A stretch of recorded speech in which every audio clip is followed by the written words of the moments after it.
ఈ వీడియోలో మనం beach road Chetan return and directed by Chetan Maddineni movie review తెలుసుకుందాం. ఎప్పుడు థియేటర్లో చూసి రావడం జరిగింది. ఇది ఎప్పుడో రిలీజ్ అవ్వాల్సిన మూవీ అనుకుంటా, 2019లో ఎప్పుడో. మరి ఏమైందో తెలియదు, నేను అంతగా ఎంక్వైరీ ఏం చేయాల.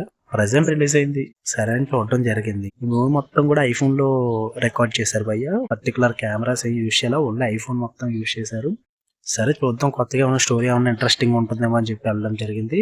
స్టోరీ ప్లాట్ వచ్చేసి బీచ్ రోడ్ మీద ఒక యూట్యూబర్ అయిన చేతన్ కథ, అంటే తన జీవితంలో తను ఫేస్ చేసిన ప్రాబ్లమ్స్ అండ్ తనకు ఫేమస్ అవడం అంటే ఇష్టం. సో అతనికి ఉన్న కష్టాలు ఏంటి, అలా వీటి చుట్టూరు నడుస్తుంది ఈ స్టోరీ మొత్తం.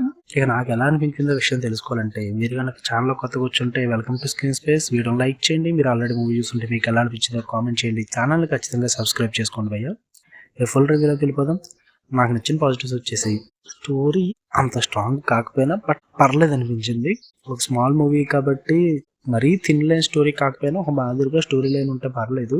సో ఇందులో కొంచెం పర్లేదు, స్టోరీ లైన్ కొంచెం బాగానే అనిపించింది. అండ్ సెకండ్ వన్ వచ్చేసి చేతన్ మద్దినేని పర్ఫార్మెన్స్ భయ్య చాలా బాగా చేశాడు. అంటే ఎమోషన్ సీన్స్ కానీ, ఫ్రెండ్స్ మధ్య వచ్చే సీన్స్ కానీ, ఫ్యామిలీ సీన్స్ కానీ, ఇవన్నిటిలో కూడా బాబు పర్ఫార్మెన్స్ అయితే బాగానే అనిపించింది. అండ్ ఉన్న వాళ్ళ పర్ఫార్మెన్స్ కూడా పర్లేదు. అండ్ మెయిన్ డైరెక్షన్ భయ్య, కథగా తీసుకున్న లైన్ కొంచెం చిన్నదైనప్పటికీ కూడా కొంచెం నిజాయితీగా చూపించాడు. అంటే స్ట్రైట్ ఫార్వర్డ్ ఉంటుంది మూవీ మొత్తం కూడా, అది నాకు కొంచెం బాగా అనిపించింది. ఆ బీచ్ రోడ్ బ్యాక్ డ్రాప్స్ సన్నివేశాలు ఉంటాయి కొన్ని, అవి కూడా బాగా కుదిరాయి మూవీకి.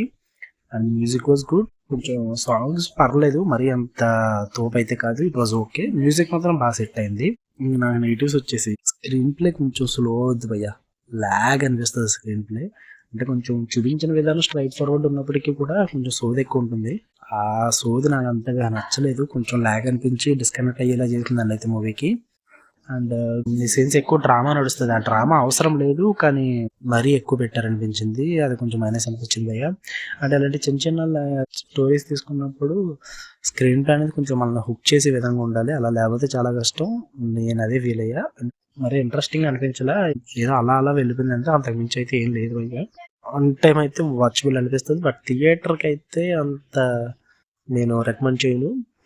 మూవీ మొత్తం ఐఫోన్లో రికార్డ్ చేశారన్నారు. సో క్వాలిటీ వైజ్ అయితే నాకు అంతగా ఏం ప్రాబ్లం అనిపించలేదు ఇలా భయ్య, పర్లేదు అనిపించింది. చూడాలనుకుంటే థియేటర్స్లో రన్ అవుతుంది, చూసేయండి. తెలుగు తెలుసు కదా మీకు ఆల్రెడీ. మీకు కనుక రివ్యూ ఇస్తే వీడియో లైక్ చేయండి, ఛానల్ని ఖచ్చితంగా సబ్స్క్రైబ్ చేసుకోండి. Love you all, bye.